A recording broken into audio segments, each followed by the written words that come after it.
I regard consciousness as fundamental. I regard matter as derivative from consciousness. These words, spoken by Max Planck, the father of quantum theory, don't just challenge centuries of materialist thinking. They unravel the very foundation of reality itself. For centuries, science has treated consciousness as a mere byproduct of the physical brain, a late arrival in the cosmic sequence. But what if consciousness is not the end result, but the starting point? What if it isn't created by the brain but gives rise to it? This video isn't about theories for the sake of fascination. This is about a secret that has been hiding in plain sight, buried beneath equations, overlooked in labs, and dismissed by mainstream science for far too long. This is about the moment the curtain lifts, revealing the hidden code that ties your mind to the deepest structure of the universe. Throughout this journey, you will see how some of the greatest thinkers in modern physics and philosophy, from Max Planck to Roger Penrose, from David Bohm to Amit Goswami, have converged upon a simple yet earth-shaking idea. Consciousness is not a bystander in the story of reality. It is the author.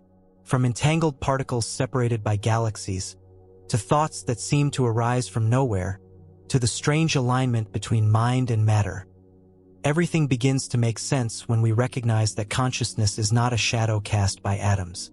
It is the light from which atoms are born. This video unlocks what may be the most profound scientific and spiritual truth of the modern age. Not metaphor, not mysticism, but a convergence of quantum physics, neuroscience, and metaphysics so compelling that even the staunchest skeptics are beginning to look twice. We begin with Max Planck, the physicist whose discovery of the quantum changed science forever. But there's a hidden layer to Planck's legacy that few are ever taught. A revelation not about energy or matter, but about mind itself. Planck saw through the illusion of physicality and pointed towards something far more fundamental. What you are about to discover may not just answer the oldest question in science.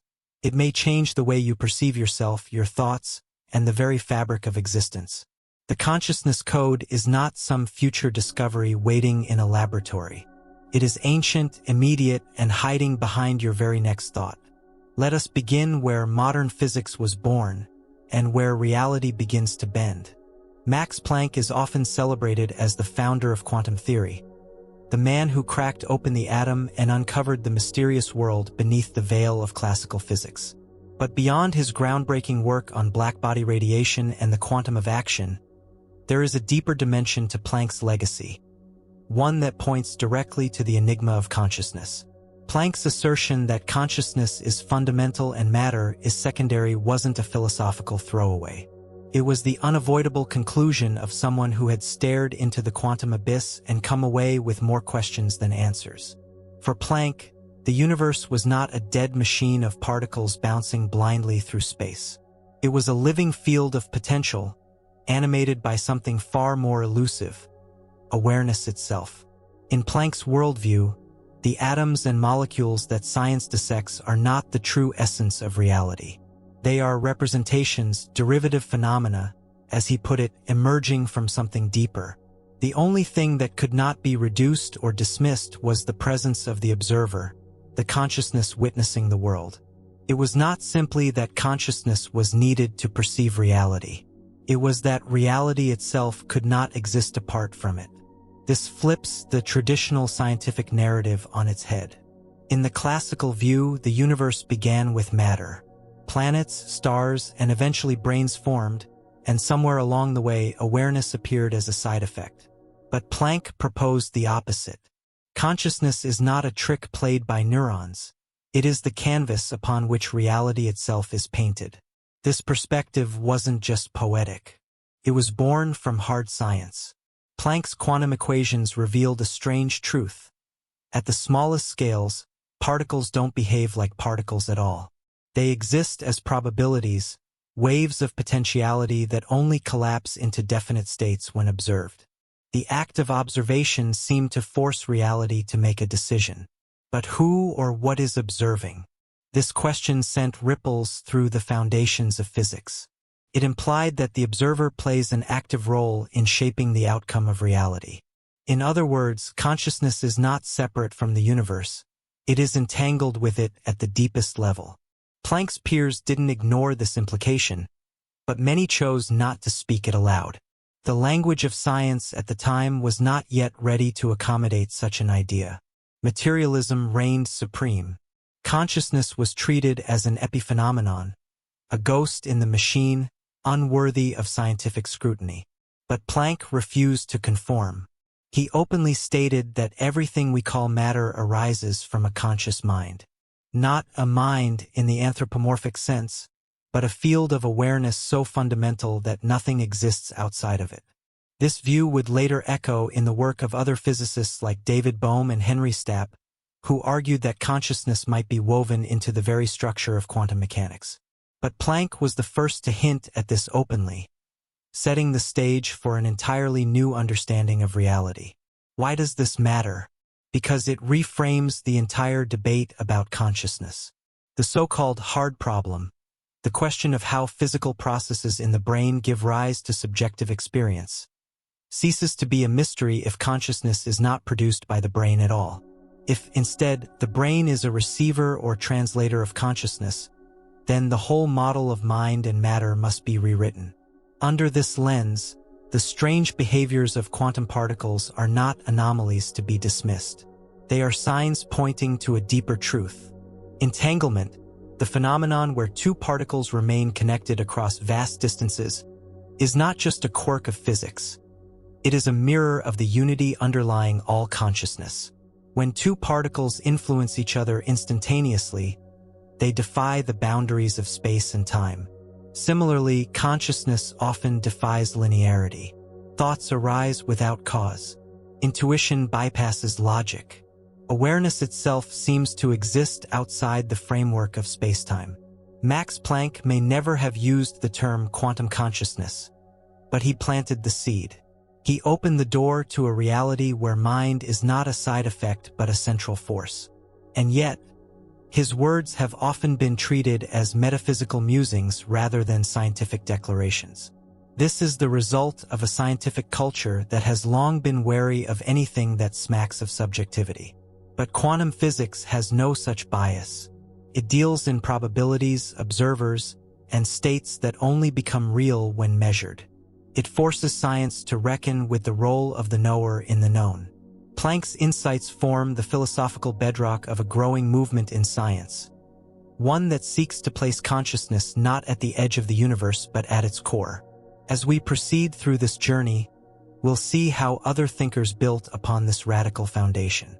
David Chalmers will sharpen the philosophical implications. Einstein will challenge and ironically reinforce the mystery. Penrose, Hameroff, Bohm, Stapp, and Goswami will expand on it with their own frameworks. But it begins here with Planck's simple, shattering truth. Consciousness is not a latecomer to the universe. It is the architect of reality. And once this idea takes root, nothing can ever look the same again. The deeper science explores the brain, the more elusive consciousness becomes. Electrochemical signals, neural networks, and brain scans may map the mechanics of cognition, but none of them explain the mystery at the heart of our experience. The inner world. This is not a technical gap in neuroscience. It is a fundamental rupture in our understanding of reality itself. And it is precisely this rupture that philosopher David Chalmers has spent his life exposing. Chalmers did not simply pose another philosophical riddle. He identified what has come to be known as the hard problem of consciousness, a distinction so piercing that it split the field of mind science in two. At its core, the hard problem asks, why does subjective experience exist at all? Why is there something it feels like to be you? Why should any physical process, no matter how complex, produce awareness? This problem is not about explaining behavior, perception, or memory. Those are what Chalmers calls the easy problems, solvable by analyzing mechanisms and functions. The hard problem addresses something entirely different. The raw sensation of being alive. The feeling of redness when you look at a rose. The taste of coffee. The quiet sense of self when no thought is present. These are not outputs of computation. They are qualities of consciousness that defy reduction. Traditional neuroscience, grounded in materialist assumptions, treats consciousness as a side effect of the brain's complexity, an emergent property like heat from friction. But Chalmers dismantles this narrative. Complexity, no matter how intricate, does not logically lead to experience. You can simulate a mind, but simulation is not duplication. A computer might model pain, but it does not feel pain. It can mimic awareness, but it does not possess it. The crux of the problem is this: subjective experience is first person. Science, by its very nature, operates in the third person. It studies objects, not experiences. And yet, everything we know, every observation, every theory, every equation, arises from consciousness. Without awareness, science itself would be impossible. This paradox lies at the center of Chalmers' work. He proposes that consciousness must be treated as a fundamental property of the universe, like space, time, mass, or charge. Not something to be explained in terms of other things, but something that is a basic ingredient of reality. Once this is accepted, it becomes possible to explore how consciousness interacts with matter rather than being generated by it. This view, often called panpsychism, suggests that consciousness exists at every level of the cosmos, not necessarily as self-aware thought, but as some form of inner presence. A primitive proto-consciousness embedded in the structure of reality. Under this lens, the brain does not create consciousness but organizes it, amplifies it, focuses it like a lens concentrating light. This idea is unsettling to many. It undermines centuries of scientific orthodoxy. But it explains what the materialist model cannot. Why do certain configurations of matter give rise to experience, while others do not? A stone and a brain are both physical, but only one feels. Why?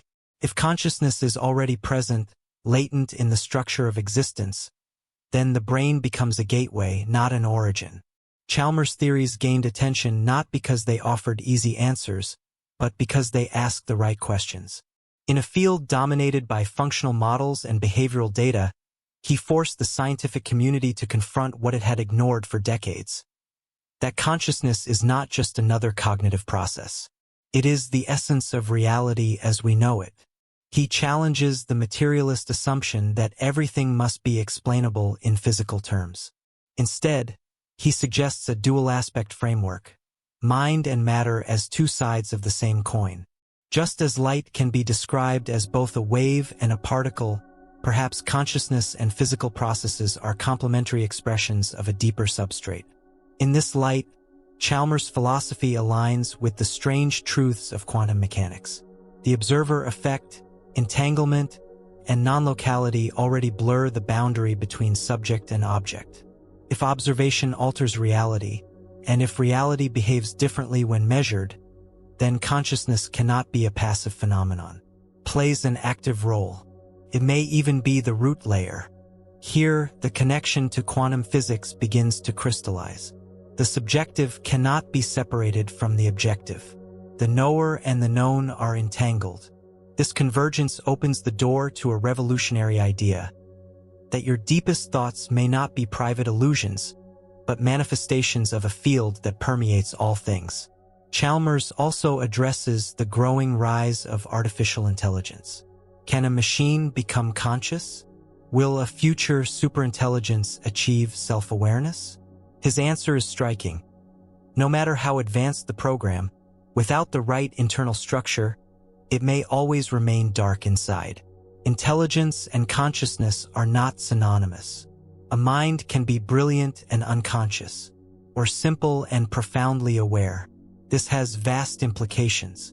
It means that consciousness is not simply a matter of processing power or learning algorithms. It requires something else, something intrinsic. Perhaps a quantum architecture. Perhaps a connection to a universal field.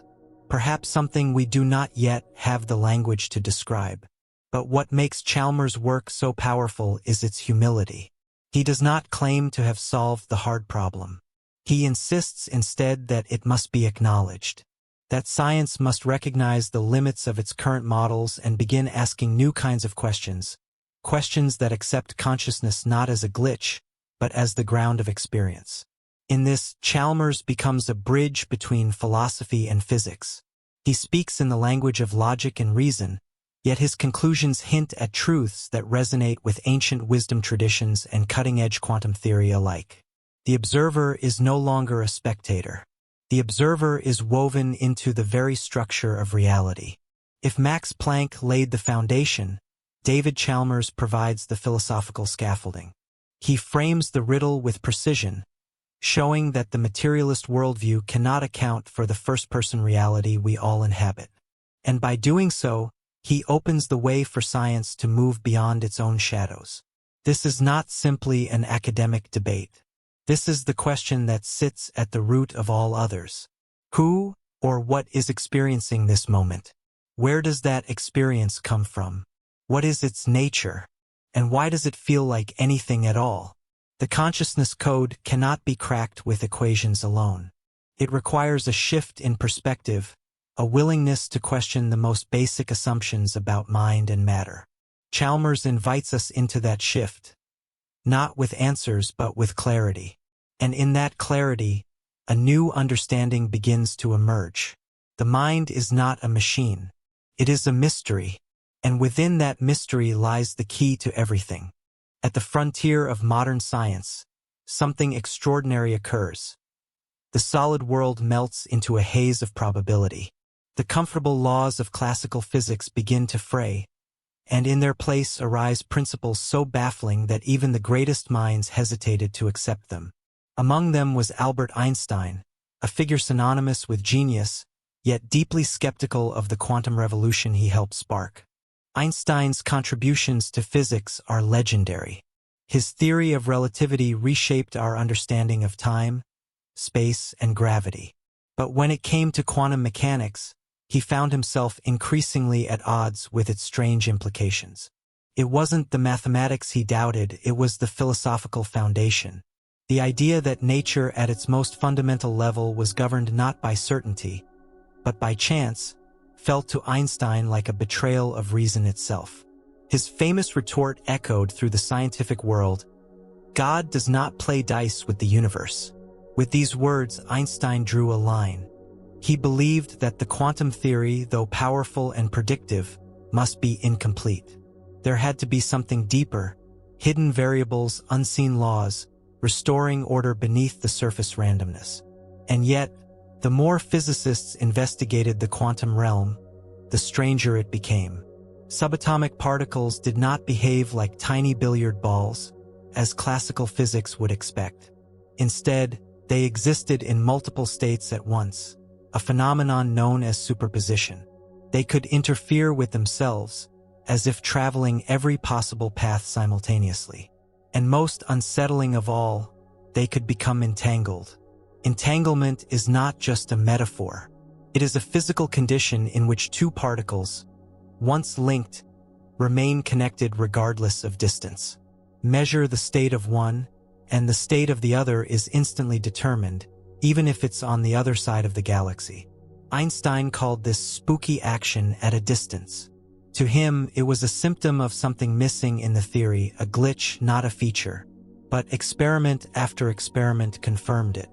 The famous Bell tests in the late 20th century proved that no hidden variables, at least of the local kind, could explain away quantum entanglement. The universe really does operate in a non-local fashion at its most fundamental level. Reality, it seemed, is not a machine running independently in each part, but a unified field where parts affect the whole instantaneously. Einstein had resisted this conclusion, not because he rejected quantum theory outright, but because he could not accept the philosophical implications. If two particles can communicate instantaneously across space, then our understanding of causality must be redefined. Space and time become secondary to something deeper, a kind of informational unity that transcends distance. This is where consciousness enters the conversation. If the fabric of the universe is non-local, then so too may be the structure of thought.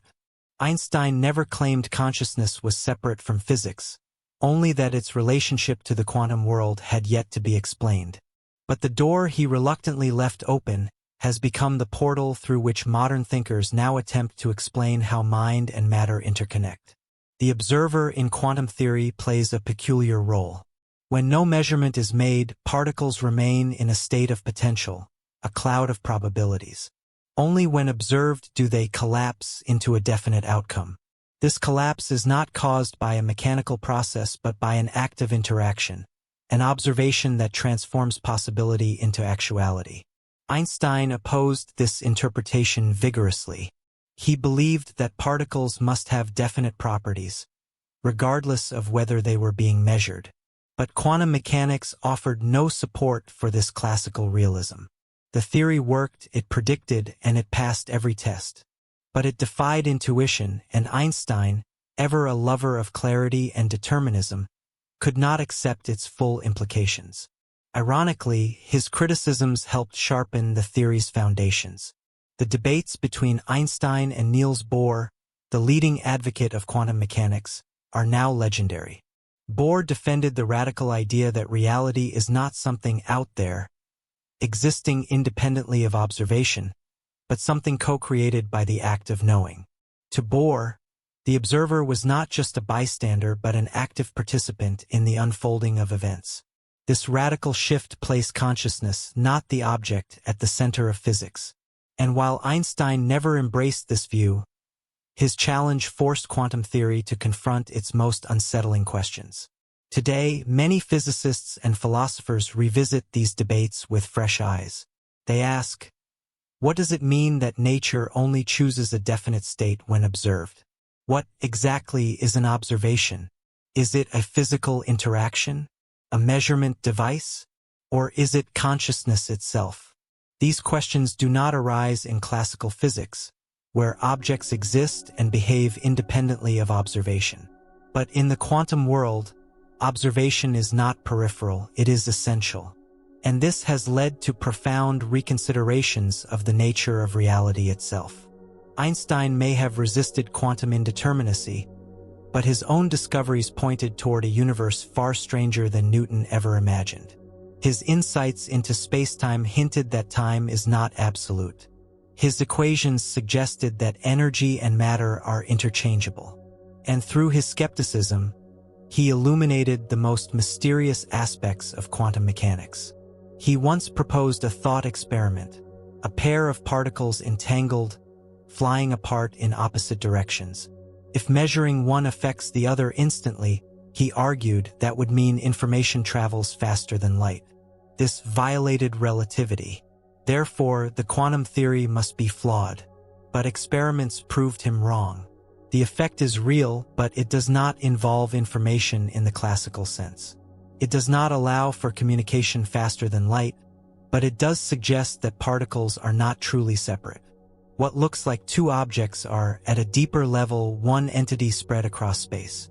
This view resonates with certain interpretations of consciousness, that the mind, like the particle, may not be confined to a single location. That thought itself may be part of a larger field, extending beyond the body, beyond the brain. In this context, quantum entanglement becomes more than a physical curiosity. It becomes a clue, a signpost pointing to a unified, non-local reality in which consciousness may be fundamental. Einstein's skepticism laid the groundwork for this inquiry. His insistence on clarity forced the quantum community to articulate its strangest truths with rigor. And while he rejected the mystical, his work paradoxically laid the foundation for a deeper exploration of the very mysteries he wished to avoid. There's an irony here. Einstein, who longed for a deterministic universe, may have helped expose one that is inherently participatory. Not a clockwork machine, but an evolving tapestry where observation, intention, and awareness all play a role. This does not diminish Einstein's genius. On the contrary, it highlights it. His questions still reverberate. His doubts still provoke. And in his struggle to protect the integrity of reality, he helped reveal just how fluid and mysterious that reality truly is. The world he sought to explain was never simple, and the universe he helped uncover may be far more conscious than he ever allowed himself to believe. Beneath the surface of rational thought lies a mystery that has confounded scholars, mystics, and scientists alike for centuries. Where does consciousness come from? Is it simply a byproduct of neural chemistry? Or does it emerge from something far more fundamental, perhaps even quantum in nature? Few have dared to approach this enigma with the audacity and depth of Sir Roger Penrose and Dr. Stuart Hameroff. Together, they formulated what is now known as the orchestrated objective reduction theory, orchestra or for short. This bold hypothesis seeks to bridge quantum physics and human consciousness by proposing that awareness arises from quantum events inside the brain's microtubules. Penrose, a mathematical physicist with a sharp, abstract mind, started from a critical observation. According to classical computational theories of mind, the brain functions like an advanced computer, processing inputs, running algorithms, and generating outputs. But Penrose saw a fatal flaw in this reasoning. Consciousness, in its essence, could not be reduced to calculation. Something about the subjective quality of awareness, the ability to experience, lay outside the reach of computational logic. He pointed to Gödel's incompleteness theorems as evidence. These mathematical insights prove that within any formal system, there exist truths that cannot be proven using the system's own rules. For Penrose, this was more than an abstract curiosity. It suggested that human understanding operates beyond algorithmic processes. If the mind can grasp truths that no machine can formally deduce, then consciousness must be tapping into something deeper than computation. Penrose argued that quantum mechanics provided the only framework subtle and powerful enough to support this level of non-algorithmic understanding. But quantum processes in the brain, that seemed impossible at the time. The brain, after all, is warm, wet, and noisy, conditions thought to be hostile to delicate quantum states. Coherence, the hallmark of quantum systems, was believed to collapse instantly under such biological conditions. That's where Stuart Hameroff entered the picture. A practicing anesthesiologist and researcher in cellular structures, Hameroff had long been fascinated by microtubules, tiny cylindrical polymers found within the cytoskeleton of cells. In neurons, these structures play a crucial role in maintaining shape, transporting nutrients, and organizing cell division. But Hameroff suspected they did more. He believed microtubules might serve as a kind of quantum processing network within neurons, capable of supporting coherent quantum states. When Penrose encountered Hameroff's work, a fusion occurred. Together, they developed the orchestra or theory, proposing that consciousness arises from quantum state reductions within microtubules, orchestrated by biological structures and triggered by objective thresholds in spacetime geometry. In simple terms, their theory states that each conscious moment corresponds to a quantum collapse, a reduction of the wave function, occurring not randomly, but in accordance with a deeper, intrinsic geometry of the universe.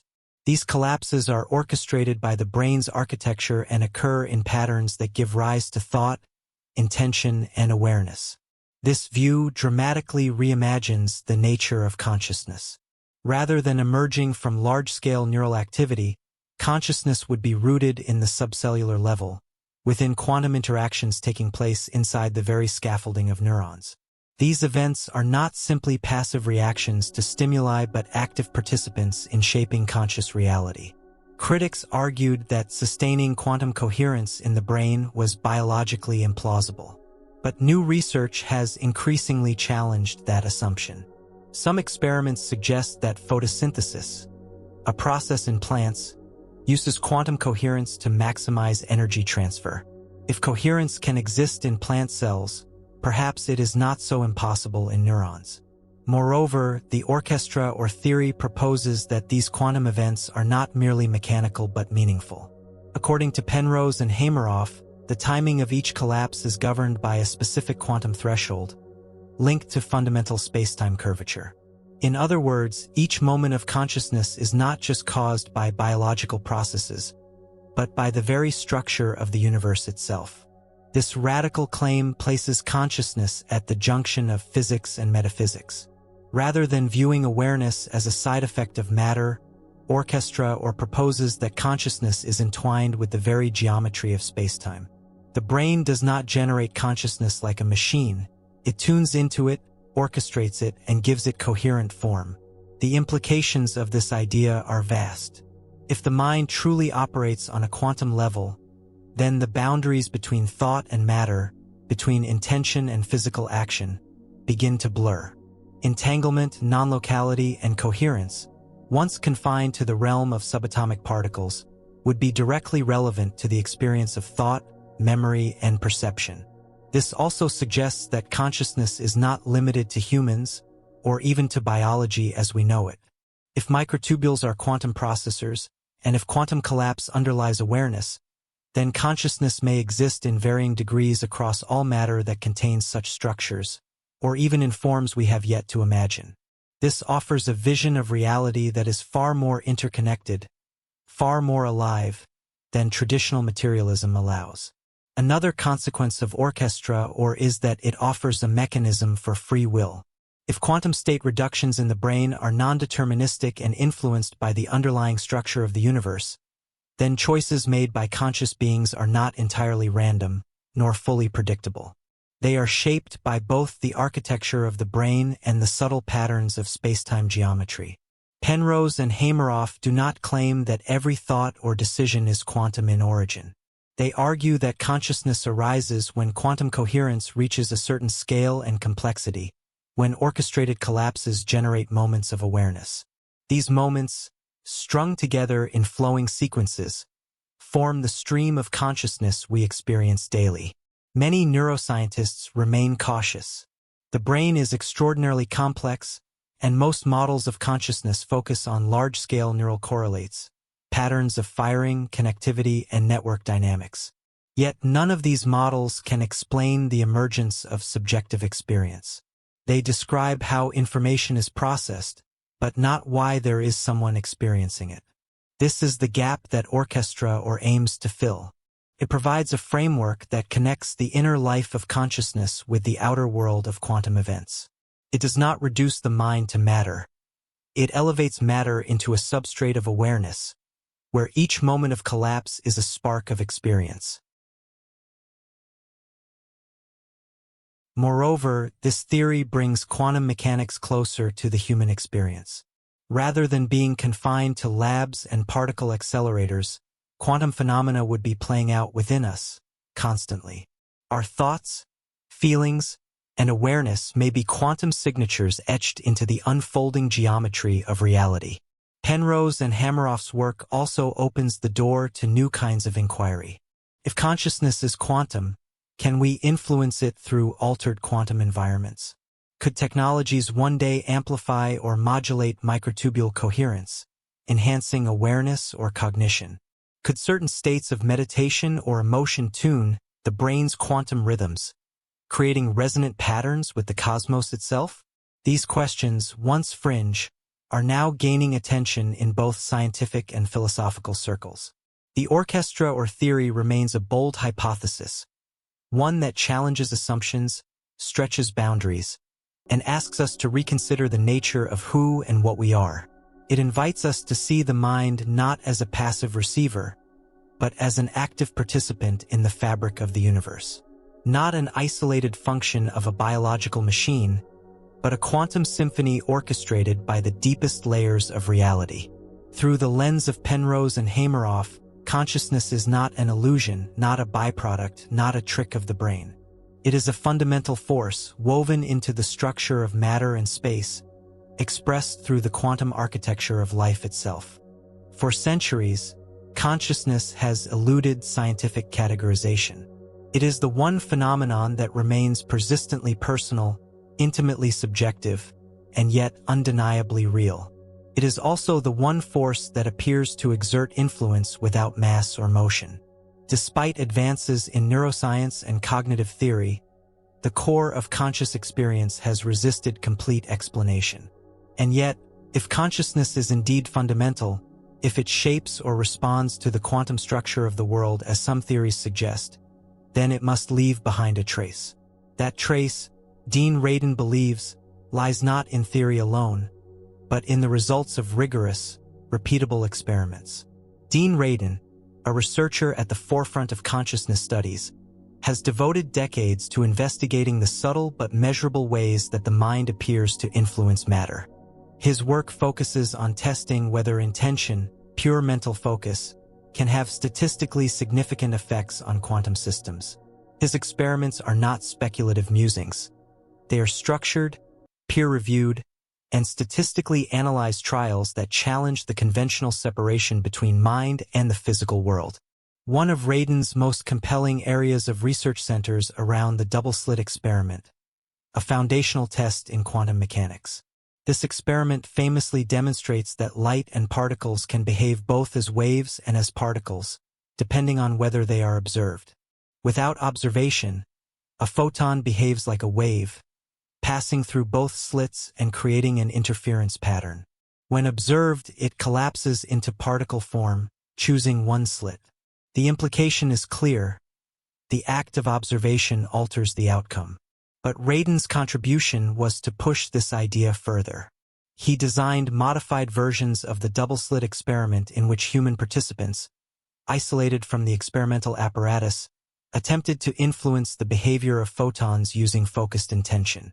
Participants were instructed to concentrate on the apparatus, mentally willing it to shift from wave-like behavior to particle-like behavior, effectively collapsing the wave function without direct physical observation.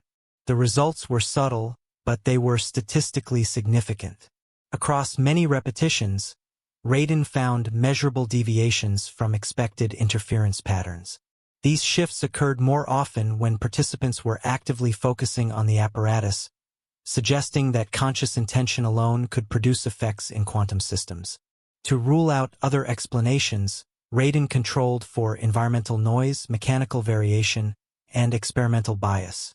He even ran control sessions with no human observers, confirming that the anomalies only occurred in the presence of focused consciousness. While the effects were small in scale, they were large in implication. If mind can influence matter even faintly through pure intention, then consciousness cannot be dismissed as merely a byproduct of biology. Radin's investigations did not stop at photons. He explored the capacity of mind to affect other random systems, such as random number generators, RNGs. These devices are designed to produce purely stochastic outputs, unaffected by any predictable influence. In experiments conducted over decades, Radin and others asked participants to focus on altering the behavior of RNGs, either increasing or decreasing the frequency of specific outputs. Once again, the effects were subtle but real.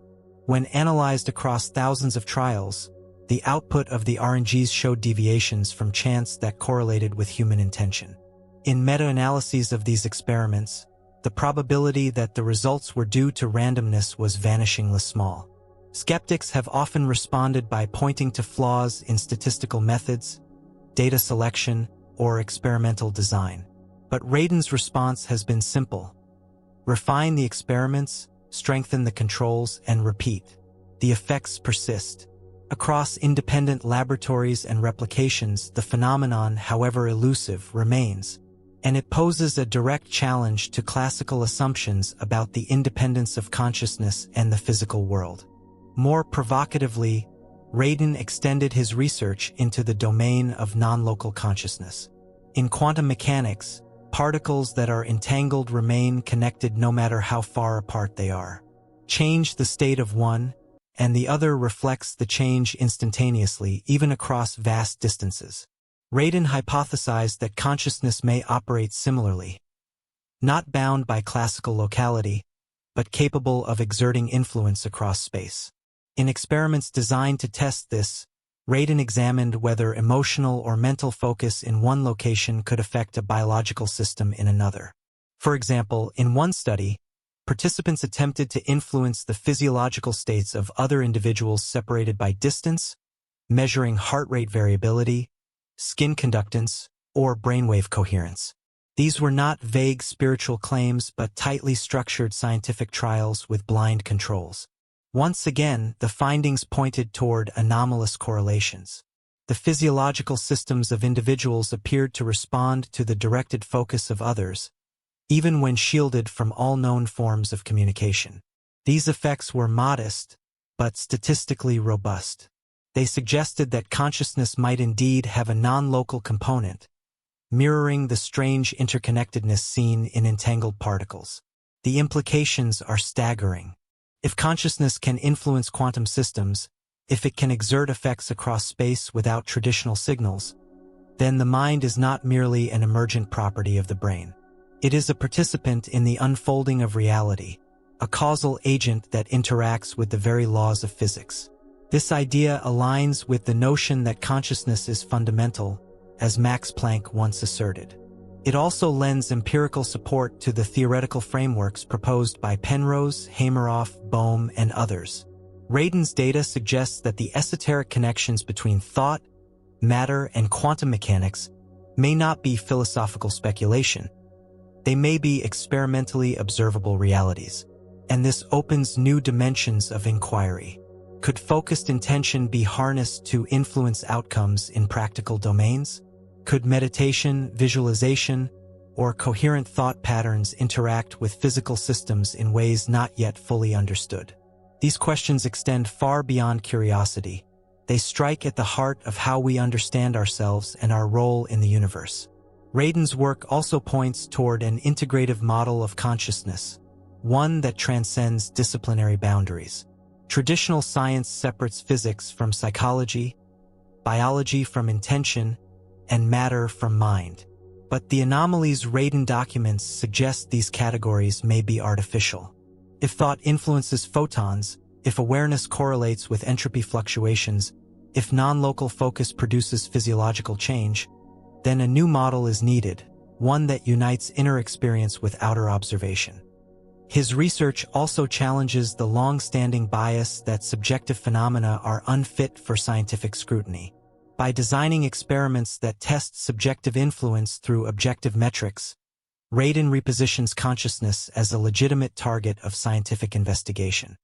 He reclaims it from the margins of metaphysics and places it at the center of empirical exploration.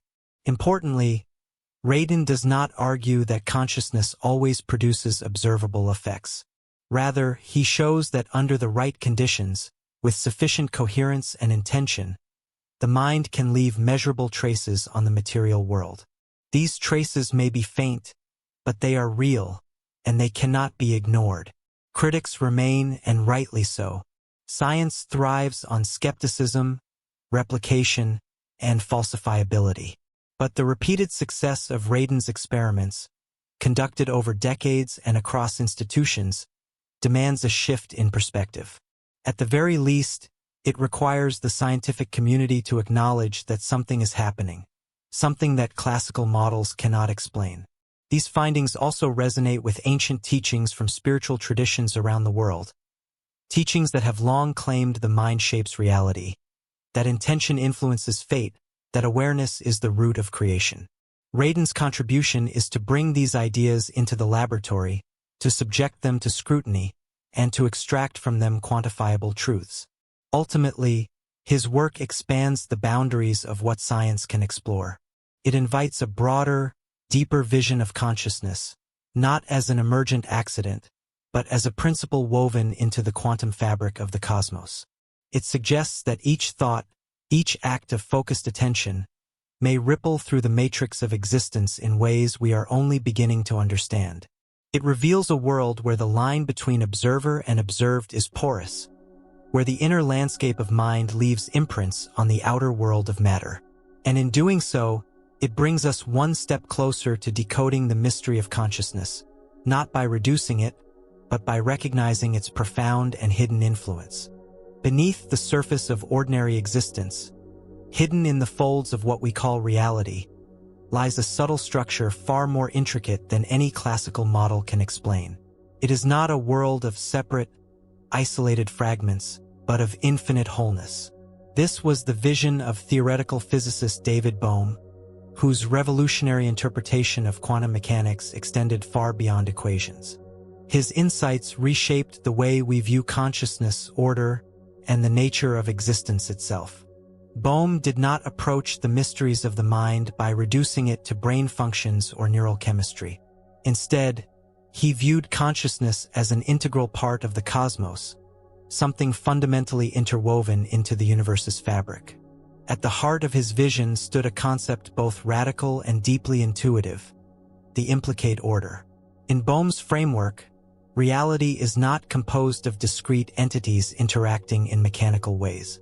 Rather, all things emerge from an unseen, enfolded order, a deeper, more fundamental layer of reality that gives rise to what we perceive as the external world. What we call the explicate order, the world of physical objects and linear time, is merely the surface expression of this hidden domain. The implicate order contains everything, folded into everything else, in a kind of cosmic hologram where each part contains the whole. This concept dismantles the illusion of separateness. What appears as individual and divided in the explicate world, mind and matter, self and other, is unified in the implicate. From this perspective, consciousness is not confined to the skull. It does not arise from the brain like steam from boiling water. It is a fundamental process of the universe unfolding itself, an ongoing dialogue between the seen and unseen, the manifest and the unmanifest. Bohm's hollow movement, the continuous dynamic flow that generates both the implicate and explicate orders, is not a static background. It is the living heartbeat of reality.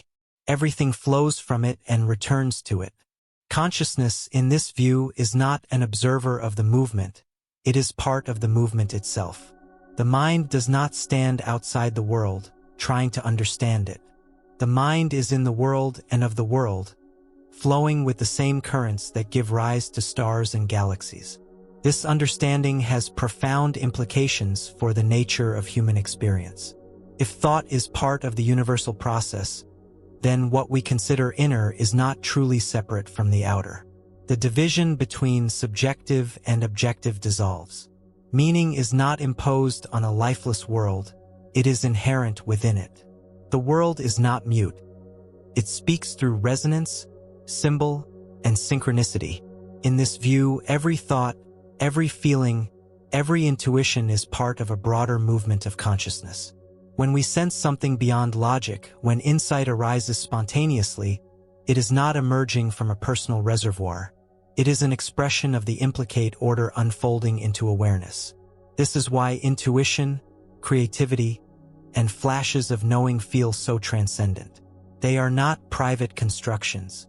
They are glimpses of the deeper pattern expressing itself through the channel of the individual.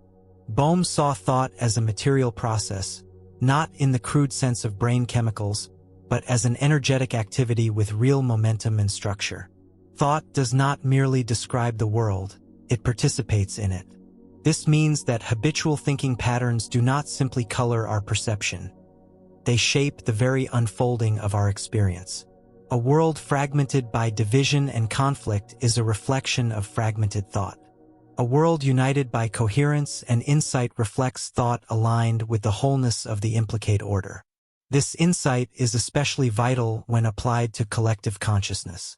Bohm believed that humanity's crisis was not technological or political, it was a crisis of thought. Society is built on assumptions of separateness. Nations, races, religions, ideologies. These are not eternal truths but thought forms hardened into systems. When thought becomes rigid, when it no longer reflects the fluid movement of the hollow movement, it creates disorder. Conflict is not the result of differences, it is the result of fragmented perception.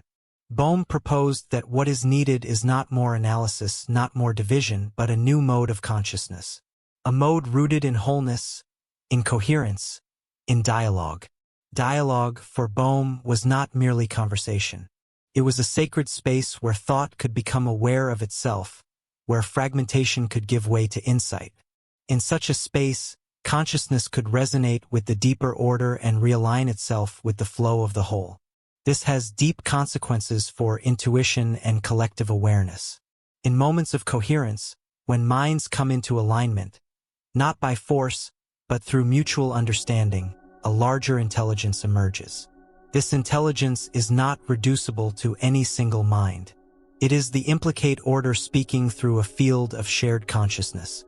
In such states, people report a sense of unity, timelessness, and spontaneous knowing. These are not mystical illusions. They are the mind touching the edge of its deeper source. The implicate order also reframes our understanding of synchronicity. In classical physics, events are either causally connected or they are not. But in Bohm's model, events may appear disconnected in the explicate world while being deeply linked in the implicate. When two seemingly unrelated occurrences echo each other in meaning or timing, they are not coincidences. They are resonant unfoldings of a single underlying reality. The cosmos, in this sense, is not blind, it is conscious at every level. Such a worldview also opens the possibility of healing beyond the physical. If consciousness is entangled with the very structure of existence, then transformation is not limited to the physical domain. Psychological, emotional, and spiritual change can ripple through the implicate order, reshaping both inner experience and outer reality. The process of aligning thought with wholeness is not merely therapeutic. It is participatory. It engages the very movement of the cosmos. Bohm's vision also dissolves the sharp boundaries between science and spirituality. In both domains, there is a yearning to understand the whole, to experience connection, to find meaning. The implicate order reveals a universe that is not mechanical but creative, not inert but alive. Consciousness in this vision is not an anomaly. It is the very essence of order expressing itself in awareness. This transforms the meaning of personal experience. We are not isolated minds looking out on a dead world. We are expressions of a vast, enfolded intelligence that is forever revealing itself in thought, feeling, and perception. To awaken is not to escape the world, but to realize that we are the world becoming aware of itself. In Bohm's language, reality is not made of things, but of flowing processes, each revealing aspects of the whole. The self is not a fixed identity, but a pattern of awareness within the larger movement. Thought is not private property, it is part of a shared field. Insight does not come from effort, but from letting go of fragmentation and attuning to the deeper coherence. When this coherence arises, something remarkable occurs. The boundaries of the ego soften. The noise of habitual thought quiets. Awareness becomes still, open, receptive. And in that stillness, a deeper voice speaks. Not in words, but in presence. It is the voice of the implicate order, the silent intelligence that animates all things. This is the ultimate implication of Bohm's work. Consciousness is not a side effect of matter. It is the hidden architecture of meaning that pervades existence. The universe is not a machine running on blind laws.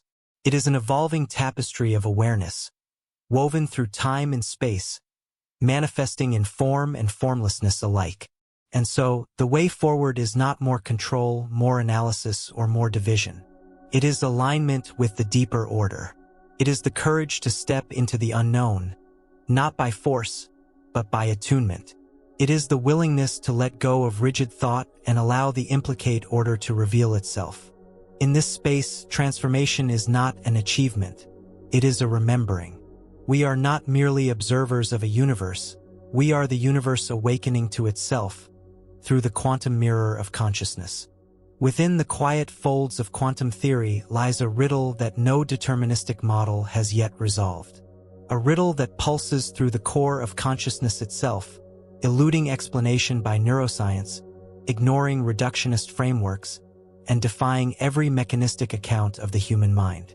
It is here that physicist Henry Stapp brings forth a radical interpretation, one that suggests consciousness is not merely influenced by the quantum world, but plays a defining role in shaping it.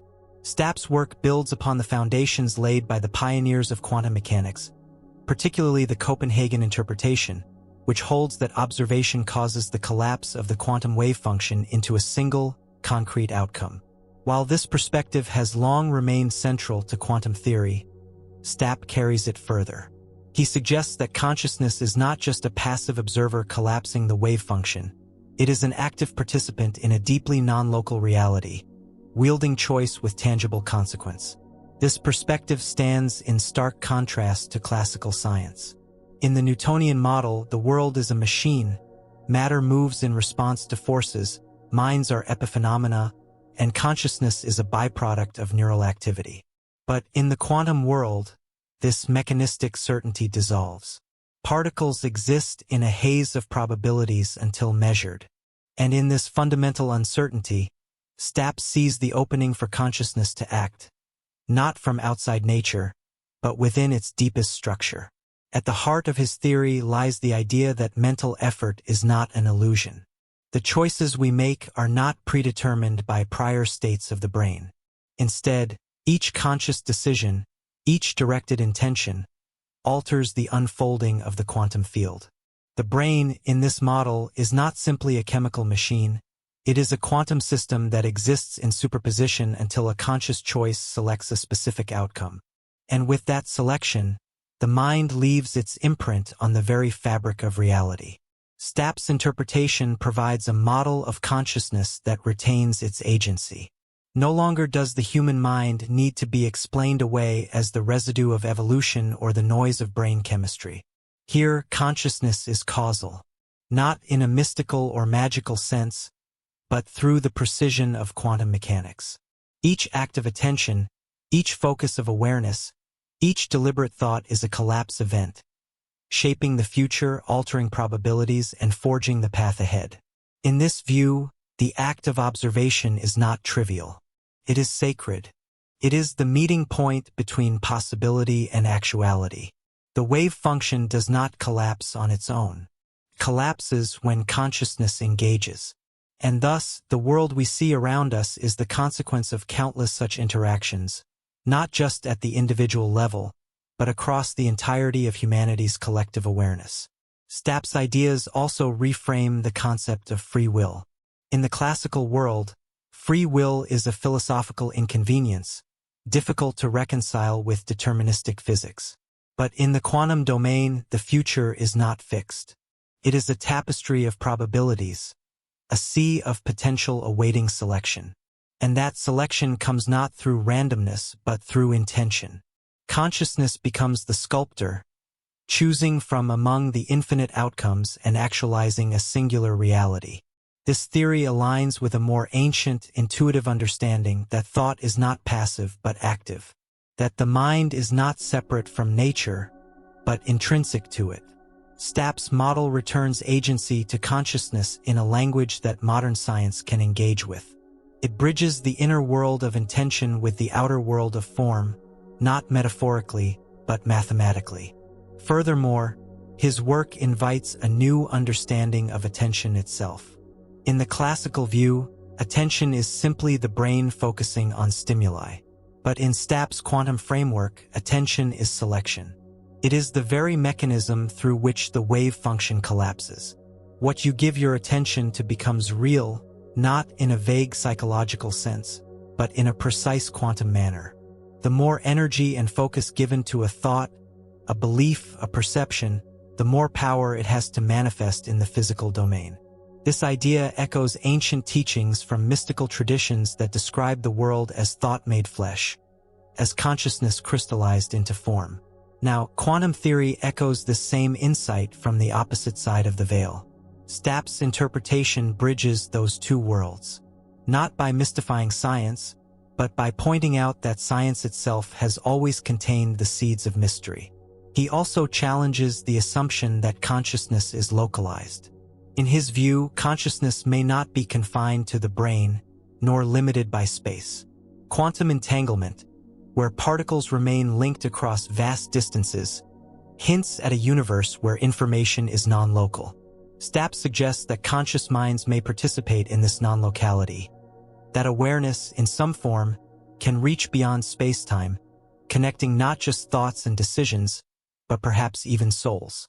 This would explain phenomena often dismissed by classical science: intuitive knowing, shared thoughts, sudden insights that leap across distance.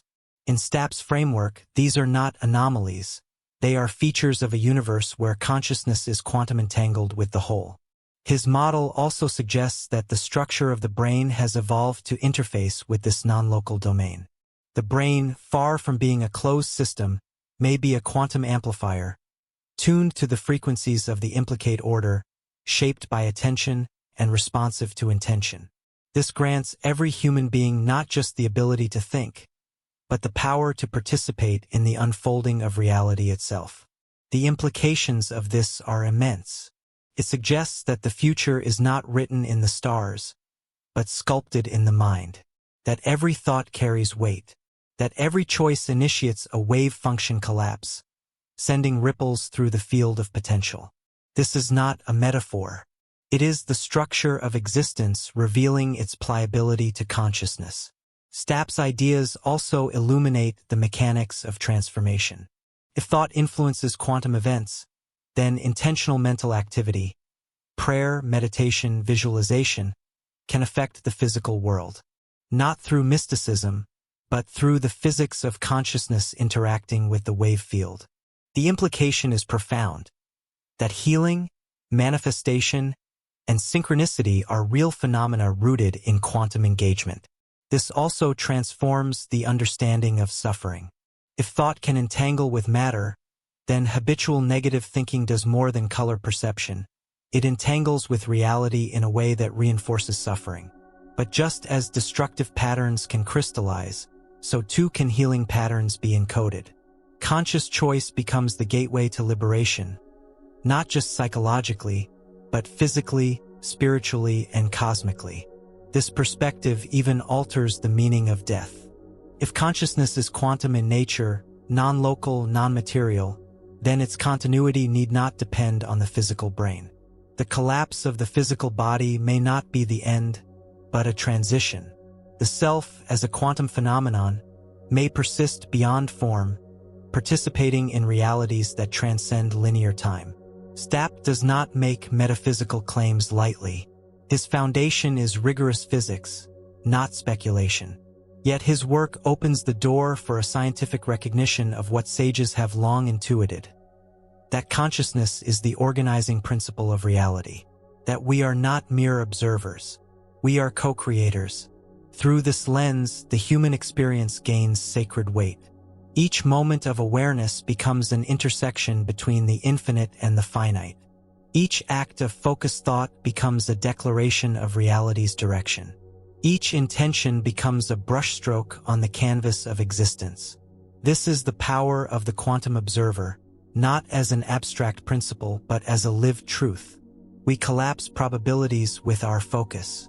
We manifest paths with our will. We bend the arc of possibility through alignment with deeper awareness. And in this view, consciousness is not a side effect of biology, it is the core reality. The body is its instrument, the world is its mirror, and the universe is its unfolding field. Henry Stapp's interpretation gives science a new language to describe the ancient truth, that thought is power, and awareness is creation. Through quantum physics, the boundary between the inner world and outer world dissolves. Reality becomes a living system, conscious at its root, responsive to every act of attention. In this space, nothing is insignificant. Every thought matters. Every perception shapes. Every choice transforms. This is not belief. This is the architecture of reality made visible through quantum understanding. And it calls for a new way of living, not as observers of fate, but as initiators of destiny. When consciousness is understood not as a product of the brain, but as the very foundation of reality, the question inevitably emerges: what now? What becomes possible if consciousness shapes the quantum field? What happens when the veil is lifted and the mind is seen not as a passive witness, but as an architect of the real? It is here that the work of Amit Goswami enters, not as theory alone, but as invocation. He offers not only explanation but transformation, not only description but instruction. Goswami's approach is unlike the cold detachment of conventional science. His model breathes, it moves, it speaks to both the mystic and the physicist. At the core of his vision lies the union of quantum mechanics with conscious agency, giving rise to what he calls quantum activism, a lived path of reality creation, grounded in physics and charged with purpose. He begins with a single, startling truth: that we live in a universe of possibilities. In the quantum realm, the world does not unfold in fixed trajectories. Instead, it presents a field of potentialities, each awaiting observation, each suspended in superposition until a conscious agent collapses the wave into actuality. In Goswami's view, this collapsing function is not a passive event. It is choice. The observer is not merely collapsing the wave. The observer is choosing which wave to collapse. This distinction reframes the very act of living. Every thought, every belief, every moment of attention becomes a form of measurement. The universe listens and responds. This is not metaphor, it is mechanics. It is the deeper law hidden beneath the surface laws. Quantum choice is not separate from daily life. It is the subtle engine behind its unfolding. Goswami's model of consciousness is neither dualistic nor materialistic. It transcends both. He calls it monistic idealism, the idea that consciousness is the singular ground of all being, and that matter arises from consciousness, not the other way around. According to this framework, all of reality, every atom, every law, every experience is a movement within consciousness itself. And you, as a conscious being, are not apart from this movement. You are the focal point through which the infinite becomes particular.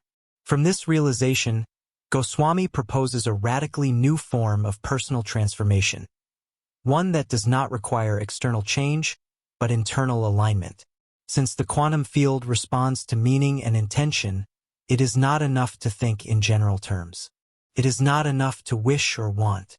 One must align with the deeper archetypes of consciousness itself: truth, love, abundance, unity, and allow them to guide one's choices. In this alignment, transformation becomes not just possible, but inevitable. This is the essence of quantum activism, a deliberate participation in the process of reality formation. Goswami teaches that every person can become a quantum activist by shifting their identity from the ego mind to the quantum self. The ego mind is trapped in separateness, competition, and fear. It sees the world as outside and threatening. But the quantum self is rooted in interconnectedness. It perceives the non-local unity behind all phenomena. And it knows that change is not achieved by force, but by coherence with the deeper fabric of existence. To become a quantum activist is to become a conscious co-creator. It is to realize that your inner state is not irrelevant. Your emotions, your focus, your deepest beliefs are all signals, transmitted into the field, shaping the pattern of outcomes, attracting corresponding expressions in the world of form. This is not magical thinking. It is quantum causality. In the Newtonian world, cause and effect are local. But in the quantum world, cause and effect are entangled across space and time. Thus, to change your reality, you must change the frequency of your consciousness. Fear attracts more fear. Love attracts more love. Scarcity generates further scarcity. But abundance consciousness collapses the quantum wave into abundance. Joy collapses into joy. Healing collapses into healing. Goswami's teachings remind us that the outer world is not a master, but a mirror. It reflects the vibration of your awareness back to you, again and again until you choose differently. This leads to another of Goswami's core insights. Creativity is quantum. True creativity does not arise from the mechanical mind. It comes from the discontinuity between thought and inspiration, the leap from known to unknown. This leap cannot be explained by classical logic. It is a quantum event, a moment of collapse triggered by engagement with the non-local field. The artist, the inventor, the mystic all access this dimension not by control but by surrender. They tune into the archetypes that exist beyond time and bring them forth into manifestation. Goswami views these archetypes as templates within consciousness, structures of meaning, like truth, beauty, justice, health, and unity. They are not just mental ideas. They are real quantum possibilities, waiting to be chosen and expressed. By aligning with these archetypes, one enters the creative mode of reality selection. You are not inventing reality, you are choosing from among the infinite versions that already exist in potential.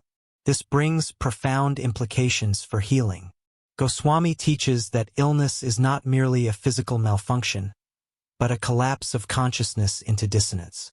Healing, then, requires a shift in consciousness, a recollapsing of the wave function into a new configuration. This may happen through inner work, spiritual practice, intention, or alignment with the archetype of wholeness. The mechanism is the same. Quantum intention creates a new reality field, which the body then mirrors. In this light, Goswami's model explains not only spontaneous healing, but the subtle power of faith, prayer, and energy work. It does not reject science, it reframes it. Instead of treating these phenomena as anomalies, he reveals their foundation in quantum law. Non-local healing is not miraculous. It is the result of resonance across the quantum field, where the separation between minds and bodies is an illusion. But perhaps the most empowering element of Goswami's teaching is that consciousness evolves. He proposes that consciousness is not static, but in motion, seeking greater awareness, greater coherence, greater union with its own nature. Human beings are not accidents of biology, but vessels for this evolutionary movement. As we awaken to our role as quantum co-creators, we become agents of transformation, not only for ourselves, but for the collective field. This evolution, according to Goswami, happens through quantum leaps in consciousness. These are not linear improvements, but paradigm shifts, abrupt reorganizations of awareness brought about by intention, crisis, or insight.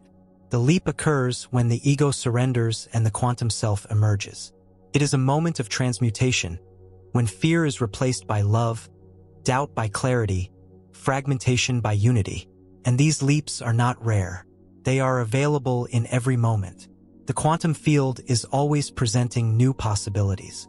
But to access them, one must disengage from the noise of the conditioned mind and listen to the whispers of the deeper self. Meditation, contemplation, mindfulness, these are not just practices, but technologies of collapse. They tune the mind to the field of archetypes and initiate new realities. In practical terms, Goswami offers a path for integrating science, spirituality, and daily living.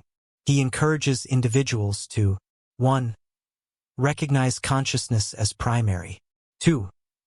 Align with positive archetypes such as truth, love, abundance, and creativity. 3. Practice intention setting as a quantum act of choosing realities. 4. Use meditation and inner silence to access the non-local domain. 5. Live as quantum activists, aware that every thought and act collapses reality into form. In this way, the abstract principles of quantum theory become tools for personal evolution. No longer confined to laboratories or chalkboards, they become internalized as principles for transformation. The observer effect becomes a way of life. Non-locality becomes compassion. Entanglement becomes connection. And as more individuals awaken to this perspective, the collective field shifts. Society, too, is a quantum system, responsive to the wave function collapses of its participants. When enough people align with higher archetypes, the world transforms. This is the long view of quantum activism. Not merely changing the self, but catalyzing a planetary leap in consciousness. Goswami's vision is not utopian, it is practical. It recognizes the challenges of ego, inertia, and fear, but it offers a path beyond them, rooted in the deeper laws of existence. It teaches that we are not victims of a chaotic universe. We are expressions of the infinite, awakening to our power, learning to choose wisely, and stepping into our rightful role as conscious creators of reality. The journey through the mysteries of consciousness leads us to the threshold where science meets spirit, where the material dissolves into the immaterial, and where the observer discovers their true role, not as a passive witness, but as a sculptor of reality. It is here, at this edge, that the voice of Sir John Eccles rises with quiet intensity, a neuroscientist of profound insight, whose work reaches beyond the circuitry of the brain to touch the very soul of human awareness. Eccles, recipient of the Nobel Prize for his groundbreaking work on synaptic transmission, ventured beyond the traditional boundaries of biology and physics. He asked the questions most scientists avoid. He challenged the doctrine that consciousness is merely an illusion produced by neurons firing in predictable patterns. And in doing so, he opened a gateway to understanding the mind not as a byproduct of matter, but as its sovereign influence. His collaboration with philosopher Karl Popper yielded a bold framework, one that placed consciousness and brain activity in dialogue rather than opposition. Popper and Eccles proposed a dual-aspect model, in which mind and brain are interrelated but fundamentally distinct. The brain, they argued, is a physical structure capable of being examined by objective science. But the mind, the conscious self that chooses, reflects, and experiences, is something different. It belongs not to the realm of molecules, but to the realm of meaning. To Eccles, this self was not reducible to atoms. It was not a phantom or a trick of evolution. It was real, substantial, and irreducible. He saw human beings as psychophysical unities, composed of both mental and physical components, interwoven yet distinct. In this model, the mind operates in conjunction with the brain, but is not bound by it. Conscious intention influences neural processes, just as quantum choices influence particle behavior. This view led Eccles to a daring conclusion. The conscious self interacts with the brain through quantum processes, particularly at the level of synaptic activity. In the tiny gaps between neurons' synapses, the transmission of signals occurs with an inherent unpredictability. These are not fixed mechanical processes. They are probabilistic, quantum in nature. And in those infinitesimal moments of uncertainty, Eccles believed, the mind exerts its influence. It is in the synaptic cleft, he proposed, that mind meets matter. It is here, in this mysterious boundary between the physical and the non-physical, that consciousness makes its presence known, not as an epiphenomenon, but as a causal force. The brain offers options. The mind chooses among them. The wave function collapses not randomly but through intention. This insight reshapes the human experience. It removes us from the cage of material determinism. It reclaims free will from the jaws of neural inevitability. If Eccles is correct, then every decision you make, every moment of reflection or resolve, is not merely the result of chemical reactions. It is the movement of a non-material self interacting with the physical world. You are not just a biological machine. You are a conscious agent, shaping reality at its most fundamental level. This quantum interaction at the synaptic level also aligns with the broader field of quantum neuroscience, a discipline still in its infancy, yet brimming with revolutionary implications. While traditional neuroscience maps the mechanics of perception, emotion, and cognition, quantum neuroscience explores the substratum beneath those maps, the invisible field where potentiality dwells. Eccles stood as one of the earliest visionaries in this domain, suggesting that the mind does not merely observe the brain, but shapes its activity through a subtler physics. It is important to note that Eccles did not reject science. He was a scientist of the highest order, but he recognized its limits. He understood that the tools of measurement cannot grasp the totality of experience. Instruments detect motion and matter, but not meaning. Electrodes can record signals, but not selfhood. And thus he turned toward a more complete vision, one that welcomed consciousness as a participant in creation, not just a spectator. He often spoke of the self-conscious mind as a non-material entity that interacts with the physical brain but transcends it. This mind, in his view, is not confined by space or time. It exists in a higher dimensional domain, intersecting with the physical only through precise and intentional engagement. When a thought emerges, when a choice is made, when a realization dawns, the self-conscious mind has touched the world and changed it. In this model, the self is not a product of the universe. It is its counterpart. It is that through which the universe becomes known, understood, and transformed. Eccles suggested that this conscious self may even survive bodily death, continuing in dimensions beyond those detectable by science. He did not insist upon this point dogmatically. He simply acknowledged its plausibility, based on the evidence that consciousness is not reducible to matter alone. This brings us to the deeper meaning behind Eccles' legacy, the restoration of human dignity in the age of reductionism. For decades, the dominant paradigm has portrayed human beings as nothing more than advanced machines, complex neural networks operating through chance and necessity. Eccles stood in defiance of that narrative. He believed that each human being is a unique expression of consciousness, endowed with purpose, creativity, and freedom. His work resonates with the teachings of mystics and sages across traditions, not through mysticism, but through logic and observation.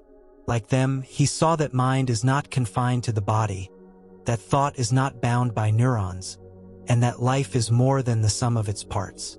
He brought science to the doorstep of the soul, and in doing so, he offered a bridge, a way forward for a civilization torn between scientific mastery and spiritual hunger. Eccles' vision does not require the rejection of science. It demands its expansion. It calls for a new synthesis in which quantum physics, neuroscience, and philosophy converge around a single truth. Consciousness is not the effect of the world.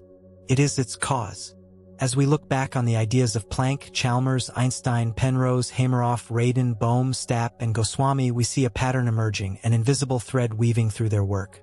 Each of them, in their own way, reach toward the same horizon, a world in which consciousness is recognized as the foundation of reality. Eccles brings that vision full circle, showing how consciousness is not just theoretical but intimate, not just cosmic but personal. You are not here to observe. You are here to create.